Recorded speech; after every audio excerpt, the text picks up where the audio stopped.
can do it. You can go create. Just get to it. I promise you'll feel great.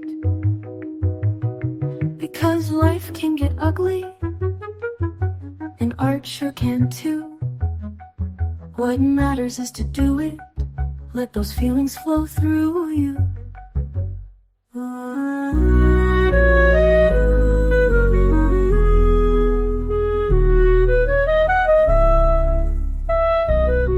Hello, everybody. Welcome back to the Ugly Podcast. I'm so glad that you continue to show up and hang out with me every month. I'm really grateful for listeners who keep coming back. And if you're new to the podcast, welcome. My name is Laura Alexander. I use they, them pronouns.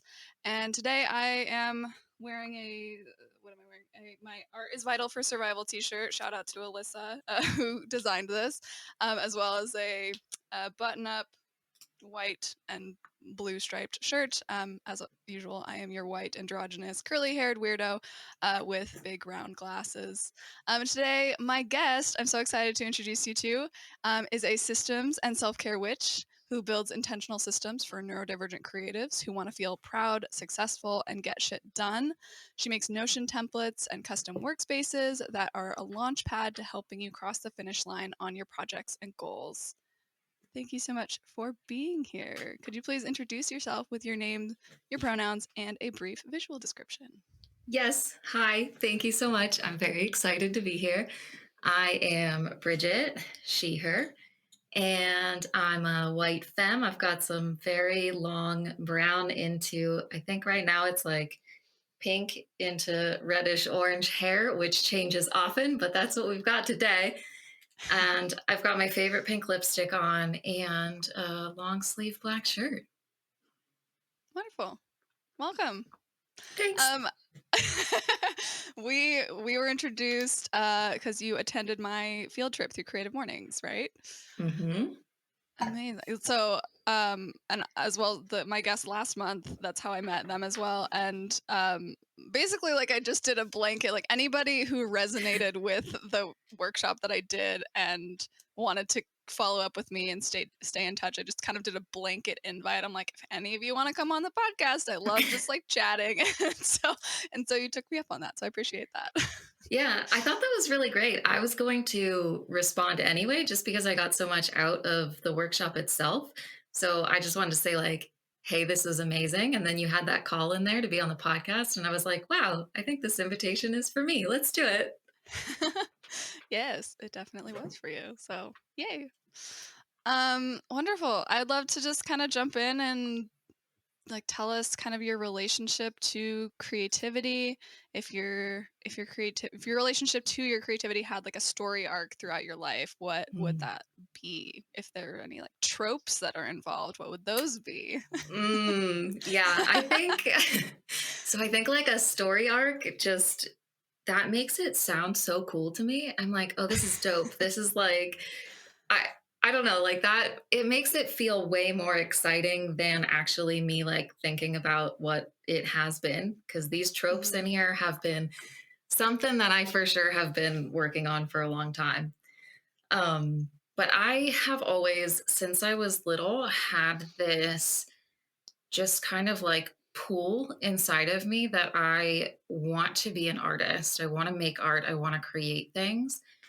And that started for me when I was really, really little. Like up until kindergarten, we lived with my grandparents, and my grandpa was always taking art classes. He was drawing, painting.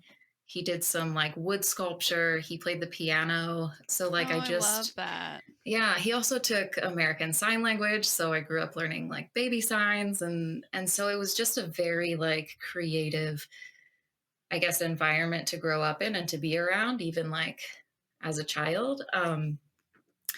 But I had this thing in my head, and also I was comparing myself to like another person in my life and their story, and I felt like nothing that I made was good enough, and I felt like if I wasn't just immediately, innately an expert at it, that Mhm. like that I couldn't do it or it wasn't for me. I would like look at these other people and be like, oh, that's for them, it's not for me. And that's so sad to me, like looking back now, but like that's what I then just like carried with me.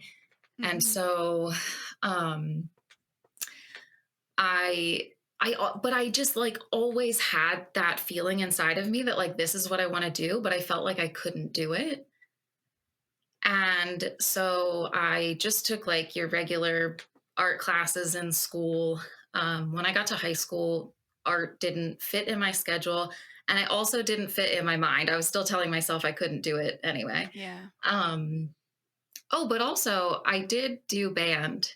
Mm. So I started playing the trumpet in fifth grade. I love And band kids. oh my God. I wasn't a band kid myself, but I had a lot of friends in band, and I love band kids. They're so great.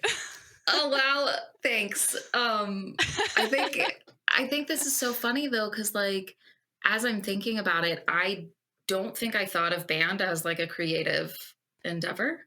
Yeah. Um, However, looking back now, I'm like, oh, that was the creative, like artistic expression that I needed and like helped me to get through really challenging things. Mhm. But I think that I was looking so hard for like art to look and be a certain way, and I Yeah. wasn't doing that. So I kind of like was discounting everything else. Mhm. Um and so I I would just like doodle and things here and there. Going into college, I wanted to study art, like I wanted to go to art school, but still the same thing held me back, so I didn't do it.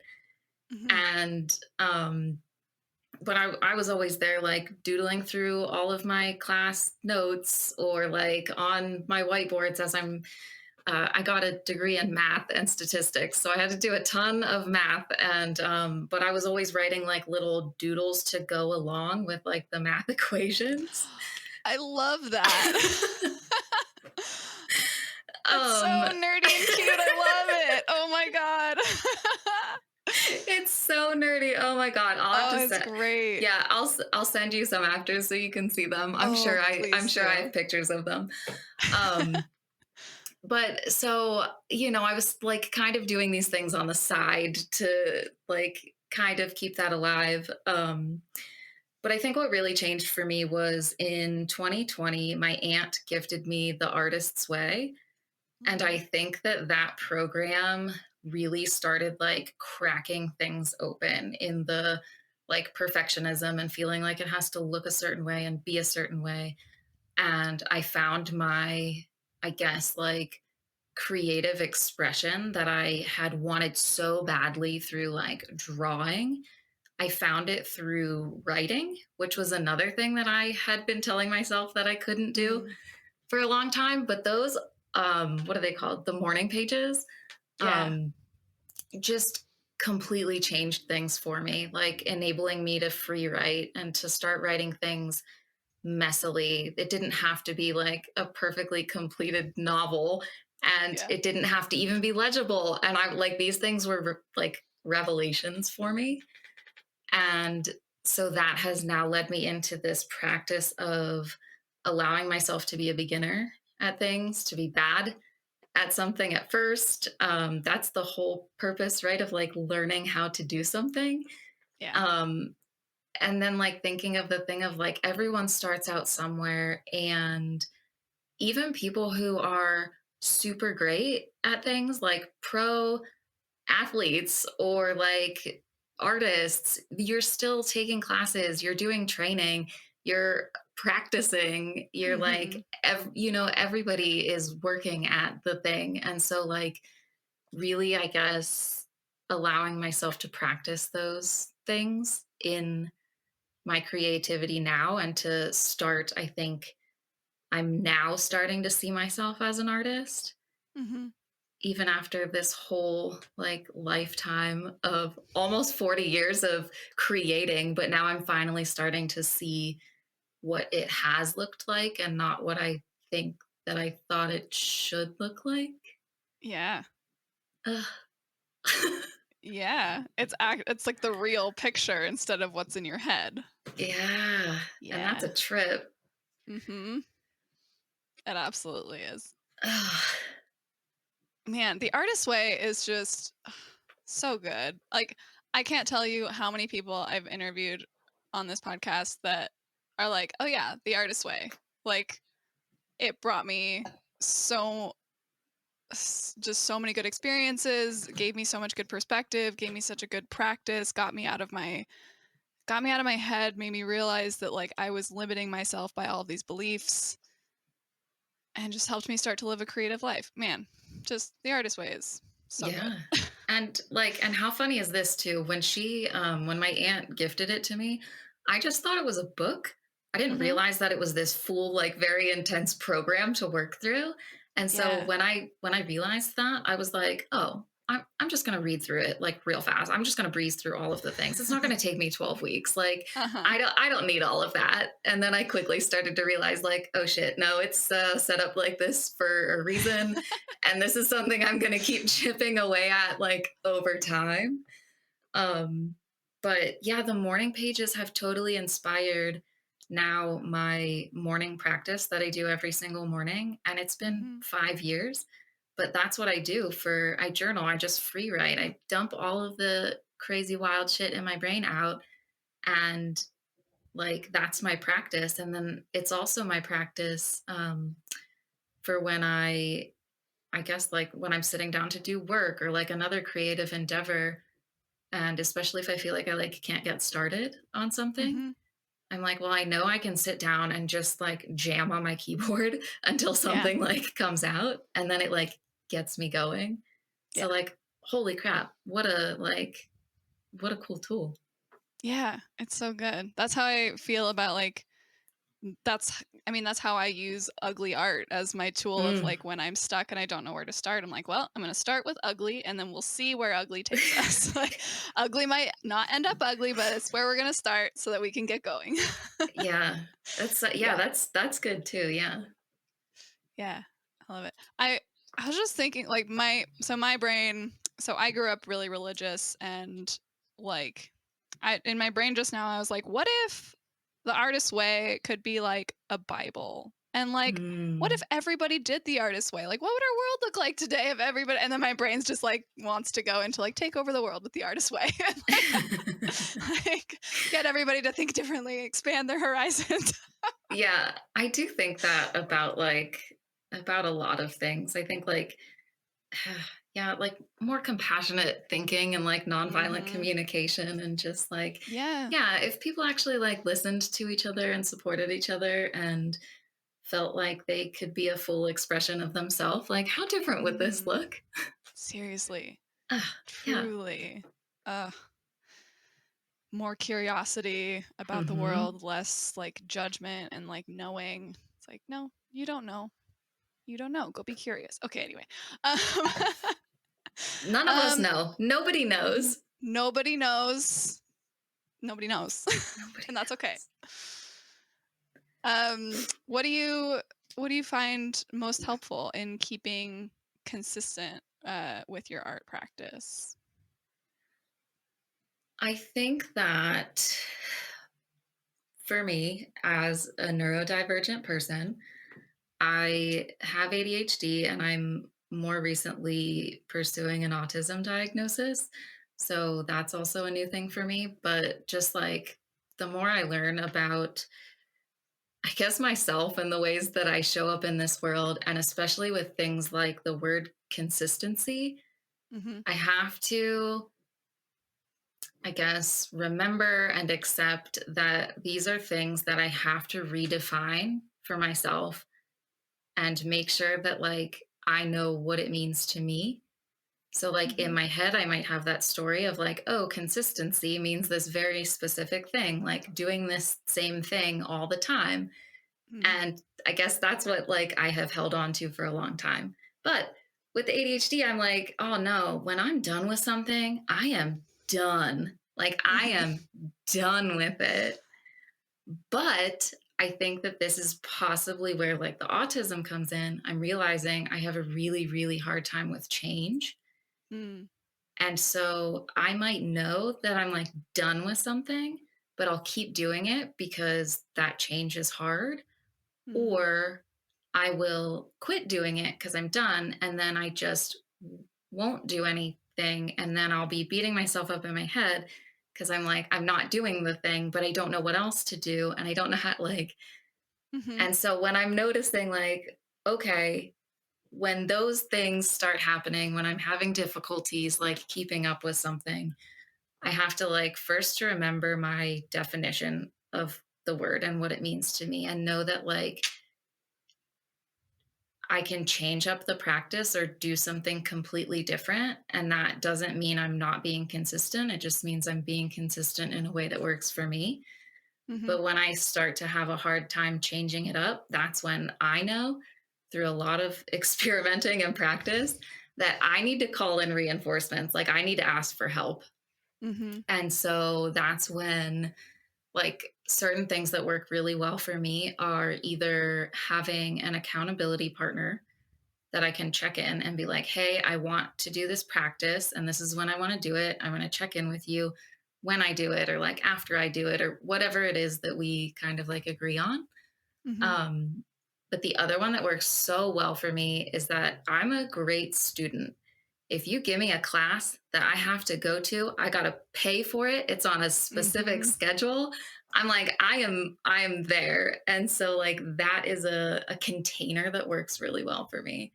Mhm. So I know that like when I know I need to change things up or be consistent in a different way, or I'm not being consistent in the way that I want to, I gotta like lean into those things. Even if it feels hard to reach out, I know from practicing that that's what I need and it's Mhm. okay. Yeah, absolutely. I feel that really hard. I didn't realize until you said it, but like that difficulty with change, I resonate so hard with It's that. so hard. It's really hard. And I think one thing I'm noticing is like I am really struggling with I mean so many things have changed in my life over the past like 6 months alone. Um and I'm struggling finding those like routines that I had when I Mm, was living on my own. Um having them now in a space where I live with another person who's my best friend and I want to be around all the time. And then integrating like my same routines, like that feels weird. But then I'm wanting that consistency, but there's all these other changes happening, like house renovations and like all oh, these like changes in my business. And so then my art practice has just I've had such a hard time finding it and being stable with it while there's change all around me all the time.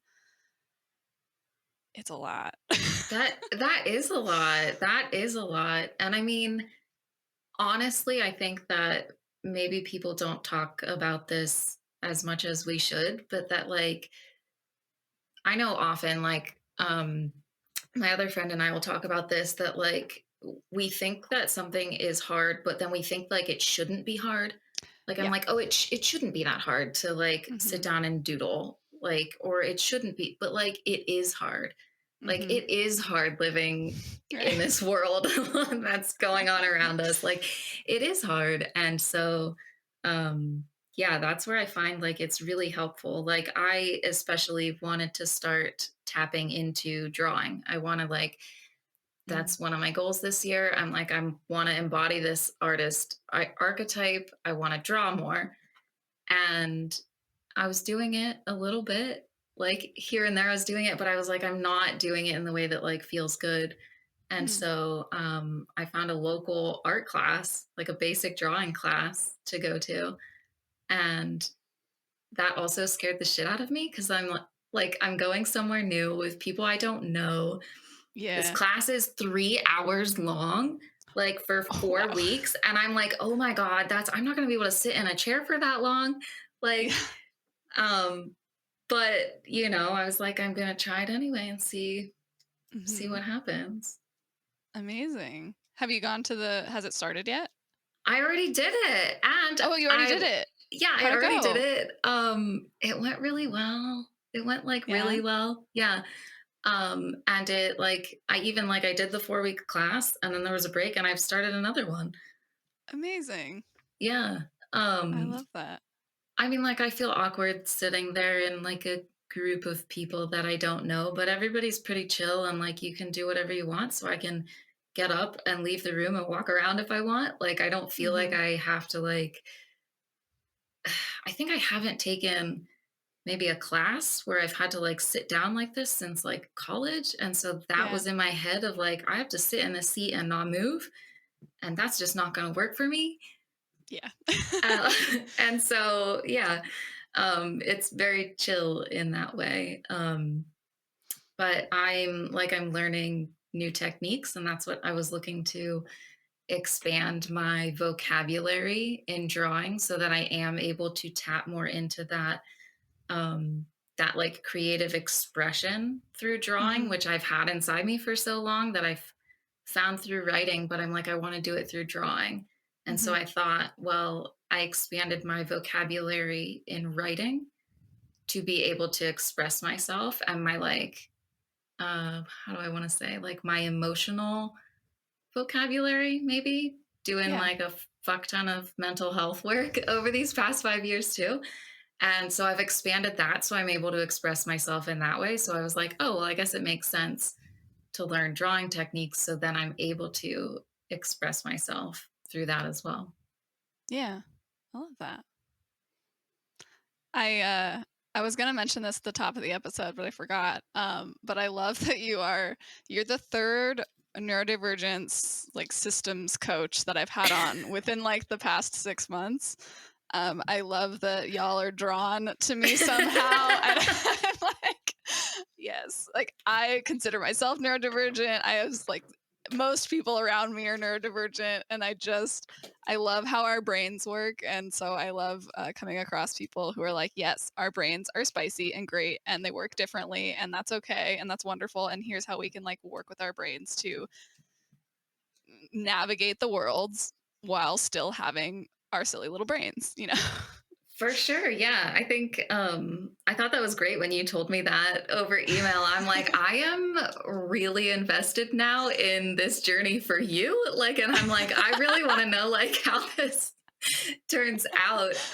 But yeah, I guess, like that like attracts like, and Mhm. it just feels, I guess, like resonant. Yeah.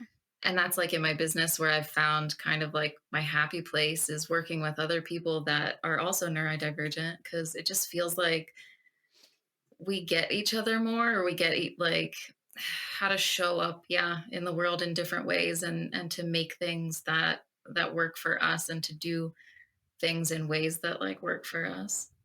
Yeah. Absolutely. Yeah. I've been so I had on Friday I was talking to, or I guess it was Thursday, I was talking to my accountability buddy, and I'm kind of in an in between right now between editing projects, and so I'm like, okay, I have some time to focus on like my other business stuff, and I'm like, I need to put a system in place. Like, I need to reevaluate and put a system in place, and it's been so daunting. So we might need to chat after this, but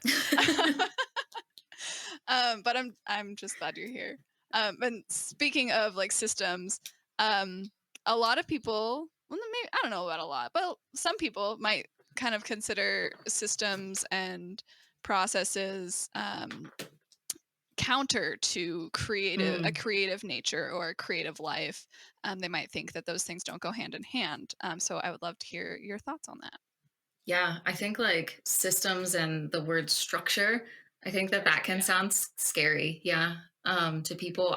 I was one of those people. I was Mm, like, hell nah, I don't want like a full. I guess I'm thinking like a scheduled out, really strict. I'm like, no, I don't want that. I want the freedom, right? This is why I have my mm-hmm. own business. I want the freedom to do what I want when I want. Yeah. And with creativity too, right? Like I want to show up and I want to do what feels good that day in that moment. And but what I realized is that it is helpful to at least have some kind of structure or system or process, like whatever you want to call it. I think it's all interchangeable. Mhm. Um, that having that container to like be within or to work within actually, I think, creates more freedom, and it creates more like the ability to generate more ideas, which is actually, I took a while ago another creative mornings class from Christine Garvey of A Mighty Practice. And the class was on like how to generate ideas for creativity. And she Mhm. talked about, she called them enabling constraints. And Ooh, I like that term. yeah, so Enabling constraints. her exercise was to choose like 3 of these constraints to enable you to work within. So if it's like if you're going to sit down and draw, maybe your constraints are that you're using an 8 by 10 piece of paper, you're only using a pencil, and you're only drawing squiggly lines. Mhm. And that's your like thing. Now go at it and see what happens.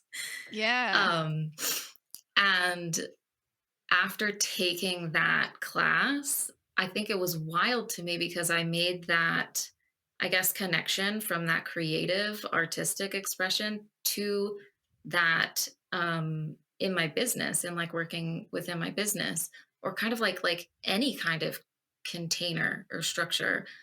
Mhm. um that I was like, if I don't have a container, um, then everything, like there are so many possibilities. You want to know what I want to do or create or make or like do in my business or do as a hobby, or like I want to do a million things. Oh yeah. And if you're just like, well, here, Bridget, here's your free time, go at it. I'm overwhelmed. I can't choose. Like, how do you want me to prioritize that? I don't know. My brain does not know how to do that. Yeah. And so then that's where I get like stuck or frozen or end up not creating or not doing the thing. Mhm. And um and then I'll also end up thinking like, oh, I don't have any good ideas because I feel Mhm. like I can't pick just like one thing and run with it because there's just too much. Yeah. And so when you have that like supportive structure that you can work within, then like I'm like, oh, then I can show up and do what I want to do and actually get the things done that I want to get done. Yeah. I really like that. I I'm a big fan of this enabling constraints concept. I've Yeah, never heard that term and I really like it. it's good. It's it's good. It's real. I mean, it reminds me like it reminds me of what I've been doing with like the ugly art practice of like I don't know where to start. And like there's too much. There's too many ideas and then too many, Hmm. limiting beliefs on top of all of the ideas. And Yes. so starting like creating the container like okay, I'm going to like in the past I've made rules for myself like I'm going to grab the closest thing around me that is able to be drawn on, in which case it was like a napkin. So it was like I grabbed a napkin, I can only draw on this napkin, and like I'm going to fold the napkin and then I'm going to draw on top of that, and like that's going to be my medium. And so like limiting myself in what I was able to create in that moment enabled me to create. um I really like this. My brain is like going a million miles an hour at the moment. Yeah, it's so good. And I think like you'll know like from taking that class that you taught, and it was about just like, right, like just start creating something ugly, see where it takes you. I think Mhm. you can say that for like any practice, right? If you've got these constraints, you're able to get started. And I Yeah. think like that's another thing for neurodivergent people, like transitions and getting started on things is really, really challenging. Yeah. And so if you have like a small little structure to be like, hey, this is how I get started. Like for me, like Mhm. if I'm going to sit down and I'm going to write a newsletter or a blog post or start scripting a YouTube video, how do I get started? My very first step is to free write. And that is Mhm. like baked into my thing.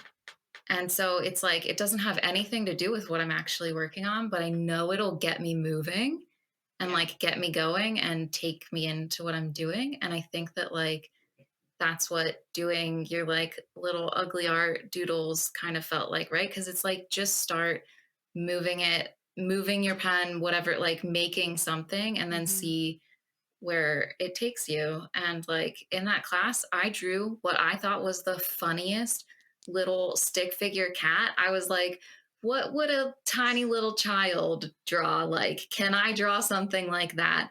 And it ended up being one of my most favorite things like ever. And that brought so much joy out of trying to just draw something ridiculous, ugly that, you know, Exactly. yeah. Yeah. I love it. I loved your cat. You sent me a picture of it, and it's delightful. It's the best. So good. Well, speaking of creating a container, should we create an enabling container right now for Ooh, our let's do ASMR it. together? Yeah. Before we started, I rolled. So I have this color randomizer that my friend gave me. They just like painted a bunch of like wood blocks and Okay. they just become color dye. So I rolled them before we started and ended up with these three colors: turquoise, green, and red. Nice. So those are the colors I'm going to be doing. You're welcome to use whatever colors you have around, or I can roll the dice for you if you'd like your own. Well, this is interesting to me. So I don't usually do colors. I usually just do Okay. pencil, That's but I do have colors and I'm open to fucking around and finding out. Okay. So Whatever feels comfortable for you. would you roll me some colors, please? I'd be happy to roll you some colors. How many would you like? 2, Um 3, 4. three feels good. All right. All right. You got turquoise, Okay. pink, and like a lime green. Okay. Got it. That's very cute. That's very springy. Yeah. I love it. Are there any other constraints you'd like to put on this little ugly art time we're doing? I honestly, the first thing that popped into my head was just the word bunnies. I Ooh. love bunnies, and I love this springtime of year because bunnies are just out in stores everywhere. And Yeah. I recently got the biggest bunny Peep, like stuffed animal. I think you can kind of see it in the background. It Oh is yeah. fucking huge. And I got that for my 37th birthday this year. And it's ridiculous and very joyful. So yeah, I don't know, something with bunnies. Or how about or is bunnies too niche? What about just like ears, like something with ears? Oh boy. I mean, I do like the bunnies idea, Okay. but Ugly bunnies. we can do ugly bunnies or we can do ugly ears. Let's go with bunnies. I thought that was fun. All right, ugly bunnies with the colors that we've rolled for ourselves. Okay. Okay, let's do it. And I know sometimes it's kind of hard to chat while you're drawing. So what we can do is we can either kind of, I'll set a timer for like 5 minutes. We can draw and kind of be quiet, and then that part, we'll just like cut out for sound and whatnot. And then we'll come back. Or if you are okay talking while drawing, we can do that as well. Is there something that feels more comfortable? Let's try talking and drawing because I think that it's likely we're going to be sitting here laughing and I just kind of want to see what happens.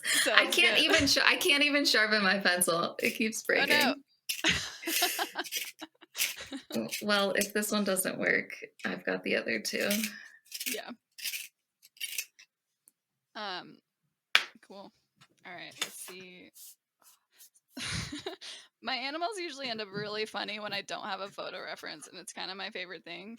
The first time I noticed this was like when I tried to draw a...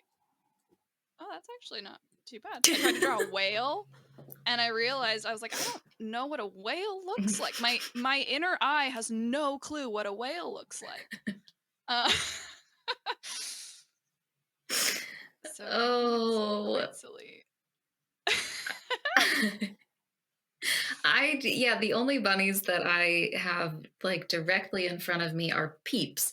And that's a very specific kind of bunny. So I'm just gonna see. I love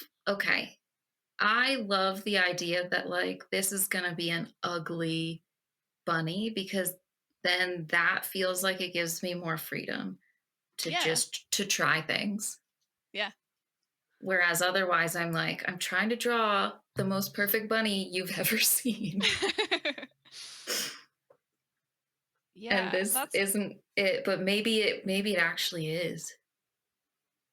Do bunnies have whiskers? Oh, yes, they do. Do they? Because mine does. I think they do. I'm pretty sure. Oh, Yeah. this looks. What? Sorry. No, you're good. I think I gave mine a beak. I like tried to give it a little like. I tried to give it like because their noses are kind of triangle-y, but that just ended up looking like a beak. That's okay. I think mine looks like a mouse cat bunny. Oh yes, I love this. This is good. I love that you suggested this. I wasn't expecting it, and then I was like, what a delightful idea. I didn't think about it for so long, and then so I used to, my kind of standard question at the end of this was like, what was the last ugly thing that you made? And then some people, like depending on who I brought on to the podcast, were just like, oh gosh, like I don't know. And like some people had like great answers and stuff, but sometimes people were just like, I can't think of anything. And I was like, why don't we make like your most recent ugly thing that you made something you made here with me? You make it right now, yeah. And so I thought that was really fun. Yeah, I actually, when I took that first run of this local art class, can I answer that question now? Yeah, go for it. Whatever you want. Okay. So it's like a realistic drawing class, and that's, I'm used to drawing like little stick figures and cartoony looking things, like not like a realistic thing. And so he said to bring in photographs of like take some photographs of something that you might want to draw, like your cat. And I was like, I am going way outside my comfort zone just to like take this class in the first place. And I'm going to allow myself to be a beginner and draw something bad. I'm like, Bridget, this does not have to turn out good. And I was like, so I don't want to draw my cats. I was like, I don't want to draw anything of my life, because if I fuck it up real bad, I don't want to be like upset about it. Right. And he thought that was like a really interesting, I don't know, had like nobody ever come to class and said that before. Like, right. But I went in and I took some images off of Unsplash. So just some like royalty-free images. And I ended up drawing this up close chickadee that I have as my computer desktop, because I'm obsessed with birds. And I fully gave myself that permission of like, I'm going to let this be ugly. It's not anything that's actually part of my life, so I can let it be ugly. And I drew the cutest fucking thing I've ever drawn. Like, it turned out so good. I was like, this is going to be bad, and that's okay. And I went into it like that, of like low pressure. And I super impressed myself. It was wild. Yeah. I love what that, it just opens up the possibility when you like, literally, people get confused sometimes because like I'll be like, I'll share something and I'll be like, God, I love ugly art so much. And they're like, this isn't ugly. And I'm like, yeah, you don't understand. Like, I started it off by saying, this is allowed to be ugly. And in doing so, I allowed myself to start. And then you start and it can be ugly. You can, like, sometimes I'll challenge myself to make something more ugly if that sounds fun to me. But sometimes I'm like, ooh, this is starting to look really good. I like where this is going. And then I'm able to keep going, and it ends up being something really cool. I did a similar thing with like, I wanted to play around with my watercolors and make like a crab. And I found this really vibrant picture of a crab, and I was just like kind of using watercolor to replicate that image, and it ended up really cool. And I like sent it to a friend, and I was like, look what ugly art like helped me make. And they were like, this isn't ugly. And I was like, no, I know it's not, but like it helped me get started. Anyway. Yeah, the process of ugly. See, the ugly art is the container. That's the Yes. structure. That's the process, the system. That's the ugly enabling art system. constraint. Exactly. Yes. Oh, I can't wait to show you these. I love this. This one's gonna be a vampire bunny. Ooh, I like that. I just gave this one some eyelashes. Oh yes, fancy bunny. Fancy bunny. Oh my god, this one's so funny. Oh, I was like, I'm gonna give this one 2 front teeth, and that is ugly. This bunny is ugly. And that's what we wanted. And that's what we wanted. Delightful.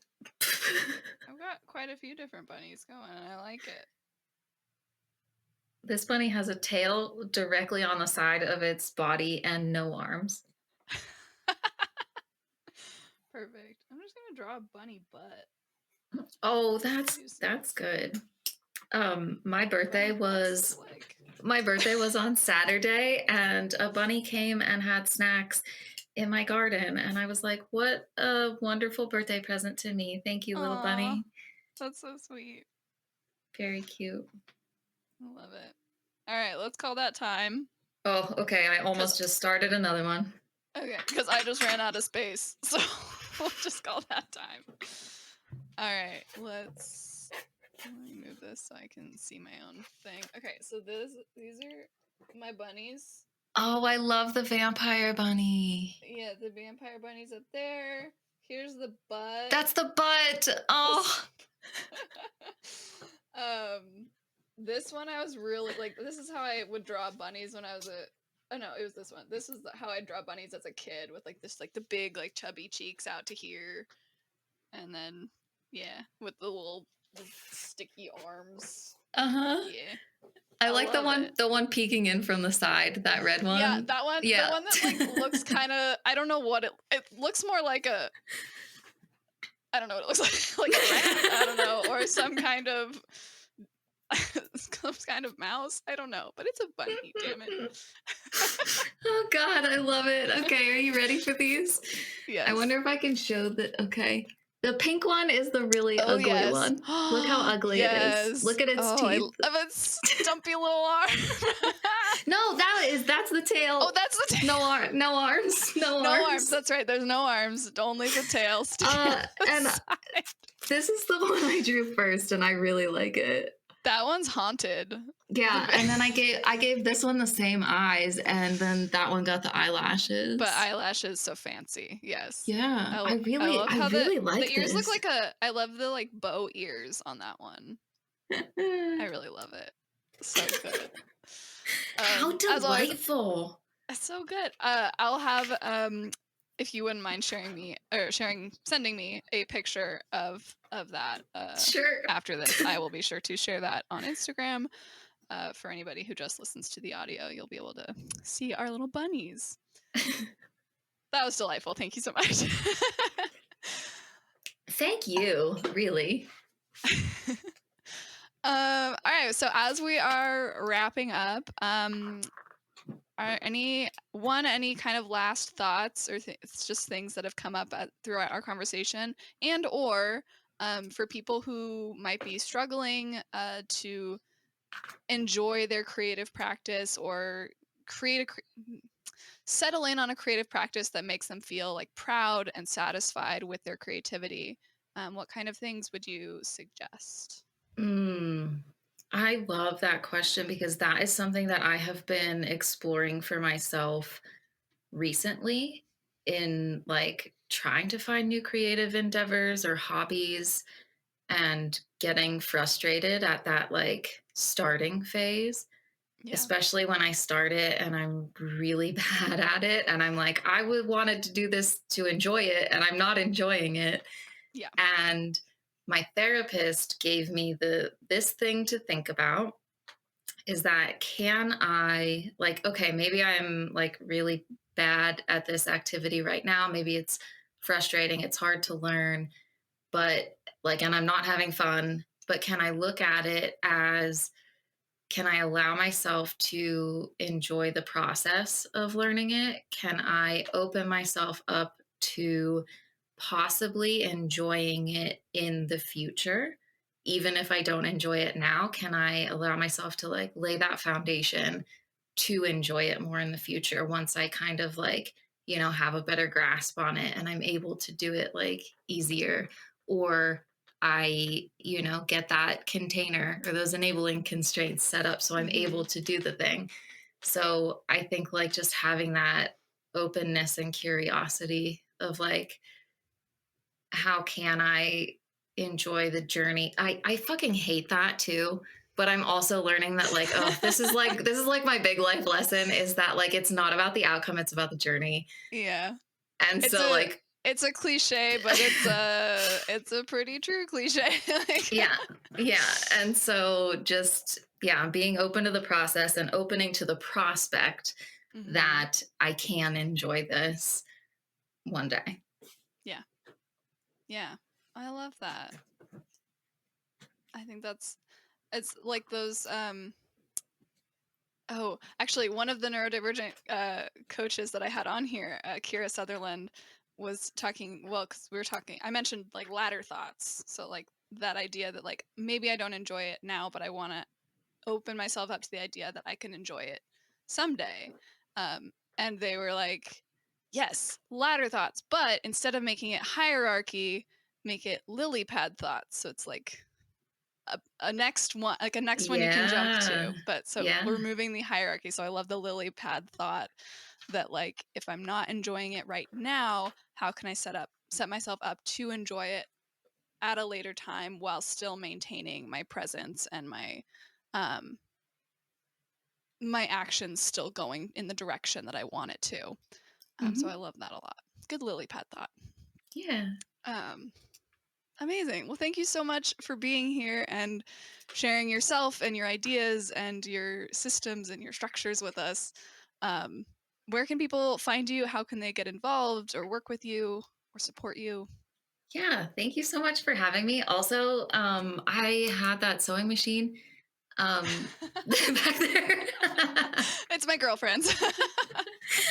Well, so mine is actually my friend's. I've been borrowing it for years, but that's just how things go. But yeah, it's the same one. And ADHD, I couldn't not say it. You got to say it out loud. So if anybody wants to check me out online, my website is bridgetmarieenergydesign.com. That's what my business is called. I am also on YouTube at bridgetmarie.energydesign. I'm trying to step away from Instagram, so trying to hang out more on YouTube. And I also have a newsletter that you can sign up for on my website. And I have DIY, not DIY, what am I saying? Like do it together. Like I do custom Notion projects with neurodivergent creatives. So we can set you up with either like systems and processes in Notion or specific dashboards and entire workspaces so that you can get the things done that you want to get done. And then I also have ready-made Notion templates as well. And you can find all of that on my website. Amazing. Thanks so much, Bridget. Thank you. Thank you, everybody, as always, for listening. And as always, keep it ugly. The Ugly Podcast is created by me, Laura Alexander of Scribe and Sunshine. It's produced and sort of edited also by me and written and directed by absolutely no one. Our theme song was written and produced by the amazing Zoe Tronic. If you like the podcast, be sure to rate and leave a review on your preferred platform and share with the creative people in your life. If you're interested in learning more about what I do, head to scribeandsunshine.com to learn more about my ugly art workshops and my editing services. If you haven't yet today, I dare you to make that thing you've been thinking about making but have been too scared it's gonna be terrible. Make it terrible. And as always, keep it ugly. You can do it. You can go create. Just get to it. I promise you'll feel great.